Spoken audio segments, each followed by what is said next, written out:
when people are going through and they're considering they want to do some good stuff with their backyard, like you say, make their backyard their oasis. Can you give me some like I don't know guidelines? If I had a $20,000 budget, and then we'll kind of go from there. So on 20,000 bucks, what can I expect from you to help me out with? You're gonna get small patio, pre-made fire pit, and a little landscaping, right? I think you need to look at it from a bigger perspective to Okay. say, with the inflation going up, the dollars going down, and I think you should really invest in assets, and your home is an asset because where are you going to put your money? You're not going to put it in the bank, So if you can take whatever, put that into your home, you're going to get enjoyment out of it, and the value is going to increase as time goes on, as the plants mature, and you're also going to get to use the space, right? And then you take a look and say, hey, if you live in a $300,000 house, you're not going to spend 300 grand in your backyard. I mean, I would just tell you straight up, you're not going to recoup the investment from it, right? Yeah. But if you have a $3 million house, it kind of makes sense, right? So you have to kind of like balance it out a little bit. Yeah, so a $300,000 house, you're not going to be putting in these huge waterfalls and No, big. no, you can do like a smaller pool and like a smaller patio, and you don't want to go over the top. You don't, Right. I mean, because you don't want the house to be outpriced in the neighborhood, but you Sure, want to have a sure. nice private backyard because basically you're extending the living space of the house. And since COVID, everybody wants to be outside. Everybody wants an outdoor living space. Businesses boom because of COVID. So $20,000 is going to get you some minimal work, and then maybe $50,000 is. Are we thinking more along the lines of now we can start thinking about higher end? It's still going to be like minimal stuff, maybe higher end materials, but same stuff, right? No, Higher no, I end. wouldn't go higher end materials. I would think, maybe you could put in a little small counter with a grill on it, Yeah. a little low voltage lighting system. Okay.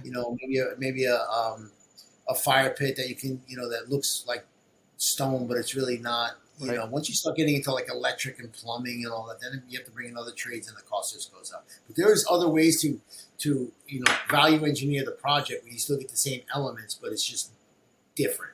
Yeah. Instead of a natural gas line to the fire pit, you would use a propane one, Sure. right, with the tanks. Okay, Okay. it's $500 versus 8,000, right? Yeah. So it's different ways. Still the same effect. I got a fire, but you have to change the tank. So there's pluses and minuses.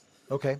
So we went from 20,000 to $50,000, what we can expect. So now let's move into like maybe $100,000 budget. Is this where you're starting? Is that more of your sweeter spot where you're saying $100,000 is where we can really start? 100 grand, 100. I mean, people think I see online, backyards, a swimming pool I can get for $39,000, right? Right. I'm telling you right now, swimming pool is 100 grand. Okay. Not just me, anybody you talk to. And I want everybody to be aware, when you talk to the pool people, the pool is the cheapest part. Remember that. Remember that. You still got to do patio, landscaping, fence, clean the place up, put the grass back in.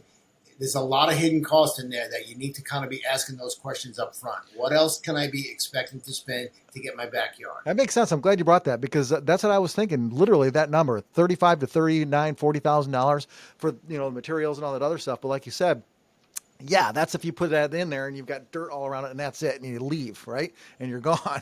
And then there's all these other things we need to think of. That's why it keeps going up. Now you're talking, geez, now you've got to put either concrete around, a whole lot of concrete around. You're going to sit on. You're not going to sit on dirt. And Yeah. by law, I have to have a fence. Yeah. And the pool equipment alone with the heater, the filter, you don't have to have a heater, but if you start heater, filter, it's 20 grand just in equipment. That doesn't include the electric and the gas. Okay. So now let's move into the 100,000 plus. These are the projects that we've been seeing a lot from, Yeah. When you do a swimming pool, concrete swimming pool, outdoor kitchen, landscaping, fence, you're at 250 plus. Gotcha. So low to mid six figures for a really, really nice backyard. Yeah, you're going to get a nice swimming pool, a backyard, fence, landscaping. You're going to be around 200. You're gonna Gotcha. be 200. You're gonna spend 100 on the pool and 100 on all the other nonsense. Well, I ask these questions just because sometimes we just don't know. We I'll don't tell know you what like it is. I'm gonna Yep. tell you like it is. I'm not gonna come in there and say, "Oh, the pool's 25 grand," Yeah. and then you dig a hole in somebody's backyard and they can't afford to finish it. That's being dishonest. Yep. Yep. I hope you enjoyed all the videos. Just to let you know, I'm always in my car driving around job site to job site. If you're interested in looking at a project and trying to get something done in your backyard, still time to get on the schedule for this year, believe it or not, even though what's going on. Give me a call, 914-879-5602, or hit me up on an email, steve@stevegrigsdesign.com, and let's have a chat, see if I can help you out. Thank you. Have a great day.